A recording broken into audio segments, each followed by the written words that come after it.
DJ, lagunya yang enak dong. Assalamualaikum warahmatullahi wabarakatuh.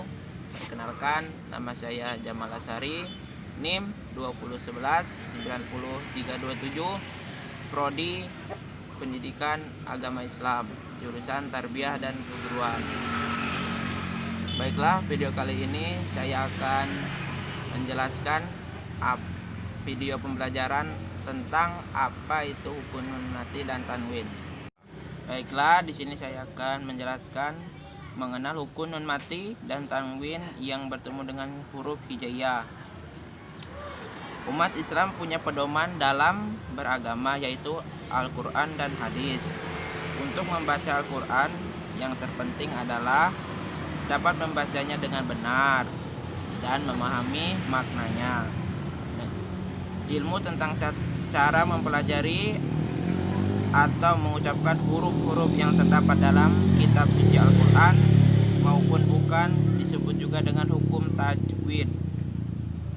Hukum nun mati dan tanwin adalah salah satu tajwid yang terdapat dalam Al-Quran. Hukum ini berlaku jika nun mati atau tanwin bertemu salah satu huruf hijaiyah tertentu, dan pembagian hukum bacaan nun mati dan tanwin yang bertemu huruf hijaiyah itu dibagi menjadi 5 bagian, yaitu yang pertama 1. Idhar. Apa itu idhar? Idhar mempunyai makna terang atau jelas. Disebut idhar karena makhraj dari huruf-huruf idhar itu keluar dari tenggorokan atau halak.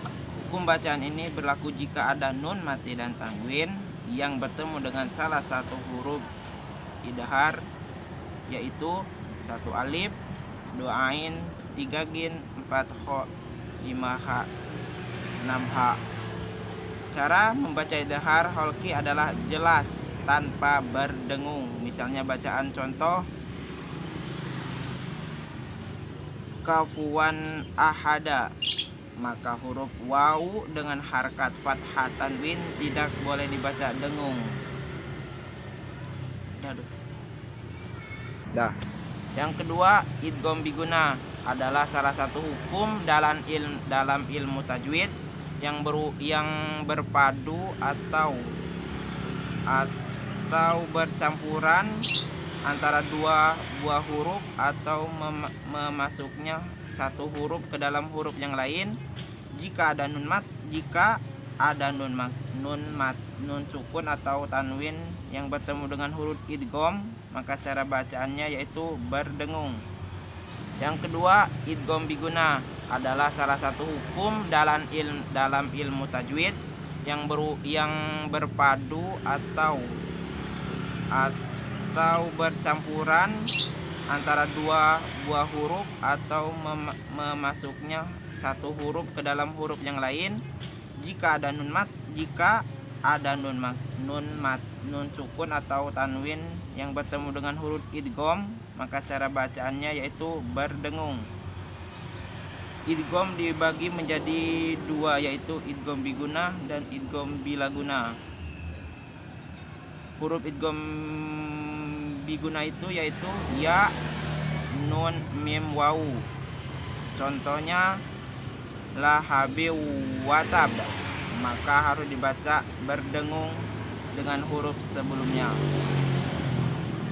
Yang ketiga yaitu idgham bilaguna atau bi khairil guna, adalah idgham yang dibaca tanpa berdengung. Hal ini terjadi jika nun mati atau tanwin bertemu dengan 2 huruf, yaitu lam ro. Contoh bacaannya walam yakullahu, maka bacaannya tidak berdengung. Yang keempat yaitu ifa. Ifa adalah secara bahasa ifa berarti samar. Jika ada nun mati dan tanwin bertemu dengan salah satu huruf ifa, maka harus dibaca samar-samar. Sedangkan huruf ifa itu dibagi menjadi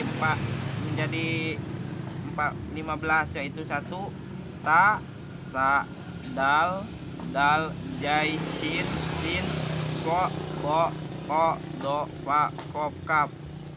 Cara pembacaan ifa adalah dari dalam rongga hidung sampai dengan terlihat samar-samar, atau bisa juga menjadi suara atau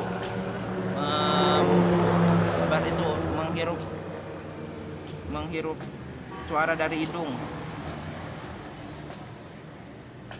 dengan degungan sepanjang 1/1 atau 1/2 alif, atau bisa kurang lebih dari 1/3 harkat. Kemudian setelah itu barulah masuk untuk membaca huruf tersebut.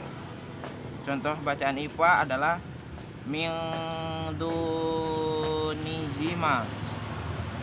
harus dibaca samar-samar, min dunihima. Oke, yang kelima yaitu iklab. Iklab dibagi menjadi 2 huruf, yaitu dibagi menjadi 1 huruf, yaitu ba. Secara harfiah, iklab berarti menggantikan nun mati atau tanwin bertemu dengan huruf ba. Maka bacaan nun mati atau tanwin itu berubah menjadi bunyi mim. Contoh bacaannya adalah la yumbadan nafil hutama. 4 huruf bacaan nun mati dan tanwin yang bertemu dengan huruf hijaiyah tersebut bukan hanya perlu dipahami, tapi juga perlu diaktifkan dalam membaca Al-Quran, biar membaca Al-Quran itu asik atau enak didengar. Sekian dari video yang saya buat. Kalau ada kata-kata atau perkataan yang tidak baik, mohon dimaklumi aja. Sekian, wabillahi taufiq wal hidayah. Wassalamualaikum warahmatullahi wabarakatuh. DJ, lagunya yang enak dong.